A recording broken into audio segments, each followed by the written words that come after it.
नमस्कार। आज की वर्ल्ड ज्योग्राफी की क्लास में हम लोग देखने वाले हैं मध्य अफ्रीका के देशों को। तो चलिए हम वीडियो को स्टार्ट करते हैं। देखिए, हम अफ्रीका महाद्वीप के देशों को पढ़ रहे थे। इसे हम 5 भागों में बांट करके देख रहे थे। किस प्रकार देख रहे थे हम देख रहे थे northern Africa, southern Africa, eastern Africa, western Africa और बीच में क्या था, सेंट्रल अफ्रीका। ठीक है। नॉर्दर्न अफ्रीका में हम 6 देशों को पढ़ चुके हैं। सदर्न अफ्रीका में हम 5 देशों को पढ़ चुके हैं। ईस्टर्न अफ्रीका में 18 देश और वेस्टर्न अफ्रीका में हमने 16 देशों को पढ़ा है। ठीक है। और आज की क्लास में हम सेंट्रल अफ्रीका के 9 देशों को पढ़ेंगे। इस प्रकार हम अफ्रीका के पूरे 54 देशों को पढ़ चुके रहेंगे। ठीक है। तो चलिए हम आगे बढ़ते हैं और सेंट्रल अफ्रीका के देशों को पढ़ते हैं। इसमें कितने देश आते हैं? सेंट्रल अफ्रीका में आपके 9 देश आते हैं। कौन कौन से देश है वो? देखिए, सबसे पहला ऊपर में याद रखना है आपको चाड। ऊपर में एक आपको क्या याद रखना है? चाड। चार्ट के नीचे आपको 2 याद रखने हैं। कौन कौन से हैं? ये आपका कैमरून है। क्या है? कैमरून है। और उसके बाद है आपका सेंट्रल अफ्रीकन रिपब्लिक। क्या है? Central African Republic. ठीक है। उसके बाद इसके नीचे आपको 4 याद रखना है। क्या याद रखना है? 4 याद रखना है। ठीक है। कौन कौन सा है? Equatorial Guyana. ये छोटा सा देश आप देख सकते हैं, इक्वेटोरियल गुयाना। उसके बाद ये है आपका गैबान। क्या है? गैबान। फिर ये है कॉन्गो और ये है आपका कॉन्गो गणतंत्र। ठीक है, ये हो गए 4। और फिर नीचे में आपको एक याद रखना है, अंगोला। मतलब ऊपर में एक है सेंट्रल में और नीचे में एक है अंगोला। याद हुआ आपको? ठीक है। और यहाँ पर एक द्वीपीय देश है, साओ टोम एंड प्रिंसिप। क्या है? Sao Tome and Principe. तो इस प्रकार से 9 देश आपको इसमें पढ़ने हैं। ठीक है। तो चलिए हम आगे बढ़ते हैं। तो चार्ट में आपको याद रखना है कि यह एक लैंडलॉक्ड कंट्री है। चार्ट क्या आपको दिख रहा है? बीच में एकदम है ना, समुद्र से इसकी कोई सीमा नहीं लगती है। तो ये क्या है? एक लैंडलॉक्ड कंट्री है। यह पहले फ्रांस के अधीन था, 1960 में स्वतंत्र हुआ और इसकी राजधानी क्या है? जमीना। और यहाँ की अर्थव्यवस्था जो है कृषि व पशुपालन पर आधारित है।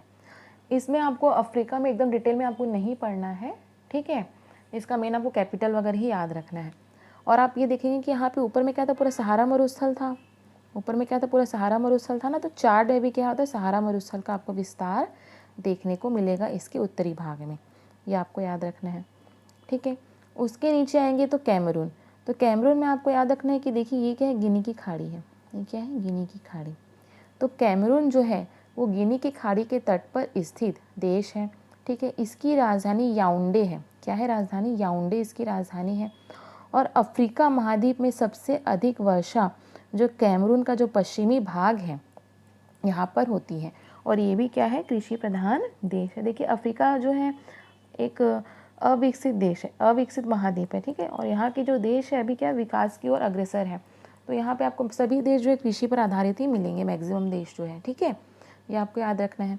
उसके बगल में क्या है? सेंट्रल अफ्रीकन रिपब्लिकन, मध्य अफ्रीकी गणराज्य।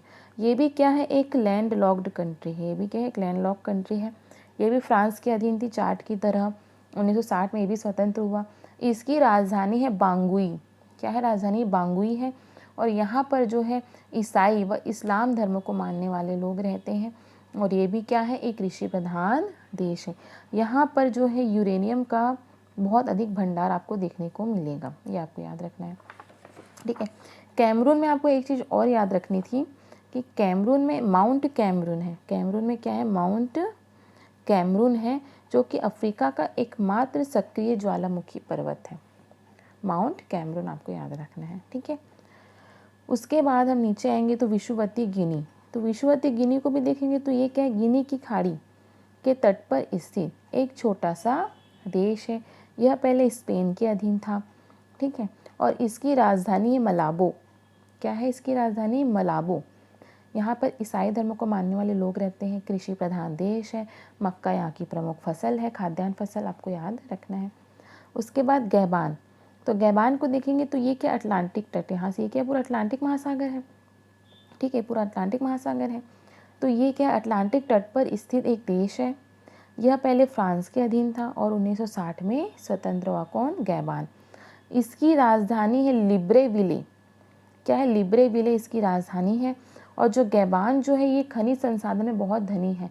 यहाँ पे पेट्रोलियम, मैग्नीज, लोहा, यूरेनियम, सोना के विशाल भंडार हैं। फिर उसके बगल आप कॉन्गो को देखेंगे तो कॉन्गो भी क्या अटलांटिक तट पर स्थित एक देश है। इसकी राजधानी ब्राज़ाविले, गैबान की थी लिब्रेविले और कॉन्गो की क्या है ब्राज़ाविले इसकी राजधानी है। ठीक है, उसके बाद आप देखेंगे कॉन्गो लोकतांत्रिक गणतंत्र को, या इसे जायरे भी, पहले जायरे नाम से जाना जाता था इस देश को, जायरे। ठीक है, तो ये जो देश है ये क्या एक लैंडलॉक कंट्री है, ये भी क्या है एक लैंडलॉक कंट्री है। देखेंगे इसकी सीमा समुद्र से नहीं लगती। यहाँ पर आप देखेंगे जो समुद्र से लग रहा है ना, ये अंगोला का भाग है। ये जो छोटा सा भाग आपको दिख रहा है क्या अंगोला का भाग है। तो जो जायरे जो देश है, कॉन्गो लोकतांत्रिक गणतंत्र जो देश है, ये इसके एक है एक लैंडलॉक्ड कंट्री है ना। 1964 में इसने अपना पूर्व नाम जायरे को बदल के क्या रख दिया, कॉन्गो लोकतांत्रिक गणतंत्र कर लिया। ठीक है, जायरे का जो अधिकांश भाग है वो जायरे नदी की द्रोणी में पड़ता है। यहाँ पे कौन सी नदी बहती है, यहाँ पे कॉन्गो नदी बहती है। ठीक है, कौन सी नदी बहती है, कॉन्गो नदी बहती है। ठीक है, और यहाँ से क्या है विषुवत रेखा गुजरती है, यहाँ से विषुवत रेखा इस तरह से गुजरती है। तो जो कॉन्गो नदी है वो विषुवत रेखा मीन्स भूमध्य रेखा को क्या करती है, 2 बार क्रॉस करती है। ठीक है, तो कॉन्गो नदी को ही क्या बोलते हैं, जायरे नदी। कॉन्गो नदी को क्या बोलते हैं, जायरे नदी। इस नदी के नाम पर ही इस देश का नाम क्या पड़ा था, जायरे पड़ा था। लेकिन अब जायरे से बदल कर क्या हो गया है, नदी का नाम भी कॉन्गो हो गया है। ठीक है, और देश का नाम भी क्या हो गया है, कॉन्गो लोकतांत्रिक गणतंत्र हो गया है। ये आपको याद रखना है। और जो जायरे नदी है वो विश्व की सबसे बड़ी नदियों में से एक है। ठीक है, इसकी राजधानी किशानसा। इसकी राजधानी क्या है, किशानसा है, जो कि जायरे नदी के तट पर स्थित है। आपको याद रखना, जायरे मीन्स कांगो नदी के तट पर स्थित है। यहाँ की 71% जनसंख्या क्या है, गांवों में निवास करती है। ठीक है, यह जो देश है वो उष्णकटिबंधीय वर्षा वनों से ढका है। ये वन क्या है, सदाबहार है। क्या है, कैसे वन है, सदाबहार, मतलब जो पूरे वर्ष भर हरे भरे रहते हैं। ठीक है, वर्षा वनों के दोनों ओर सवाना घास का मैदान है। देखेंगे यहाँ से कौन सी नदी, यहाँ से कौन सी रेखा गुजरती है, भूमध्य रेखा गुजरती है। तो इसके दोनों ओर, मतलब इस साइड भी इस साइड भी, दोनों ओर कौन से सवाना घास का मैदान आपको मिलेगा। कहाँ मिलेगा, सवाना घास का मैदान आपको यहाँ पर मिलेगा। ठीक है, मीन्स कांगो नदी के बेसिन में क्या मिलेगा, सवाना घास का मैदान। ठीक है, आया समझ में। यहाँ पे तांबा, लोहा, कोबाल्ट और जस्ता के भी विशाल भंडार है, इसको आपको याद रखना है। उसके बाद नीचे चलते अंगोला। तो अंगोला को भी देखेंगे तो ये अटलांटिक तट पर स्थित एक देश है। इसकी राजधानी लुआंडा है। इसकी क्या थी, किशानसा थी, इसकी लुआंडा है। ठीक है, कृषि प्रधान देश है।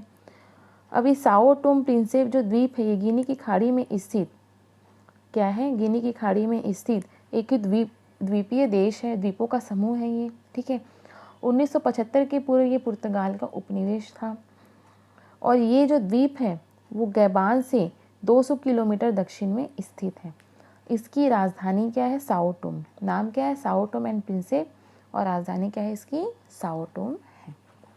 आया आपको समझ में।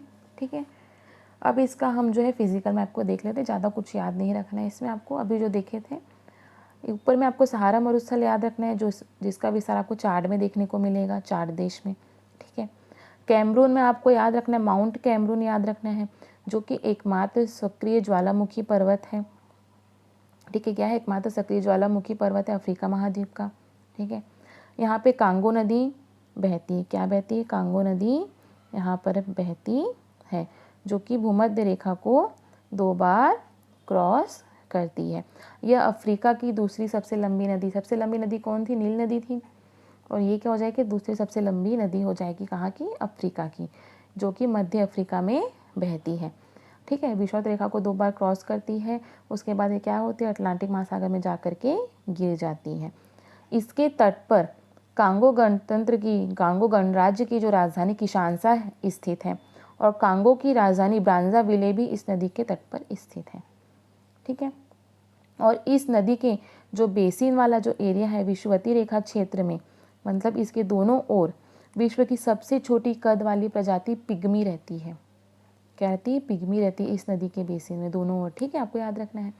और यहाँ पर क्या आपको कांगो नदी के बेसिन में क्या मिलेगा, आपको सवाना घास का मैदान मिलेगा, जो कि सदाबहार वन होते हैं। ये आपको याद रखना है। ठीक है, तो इतनी सारी चीज़ें आपको इसे फिजिकल मैप में याद रखनी है। तो हमारा जो है क्या हो गया, पूरा हमने 54 देशों को पढ़ा है अफ्रीका के पूरा डिटेल में। और नेक्स्ट क्लास में जो है हम इसका पूरा फिजिकल मैप को पूरा डिटेल में देखेंगे। पूरा अफ्रीका महाद्वीप का एक साथ फिजिकल मैप को देखेंगे, इसमें कितने पर्वत हैं, कितनी नदियाँ हैं, प्रमुख नदियाँ हैं, ठीक है, इसमें कौन कौन सा मरुस्थल आता है, कौन कौन से मैदान आते हैं। तो इन सारी चीज़ों को हम नेक्स्ट क्लास में पूरा डिटेल में देखेंगे। आई होप कि आपको मेरा वीडियो पसंद आया है। अगर आपको मेरा वीडियो पसंद आया तो प्लीज़ मेरे चैनल को लाइक, शेयर एंड सब्सक्राइब ज़रूर कीजिएगा। धन्यवाद।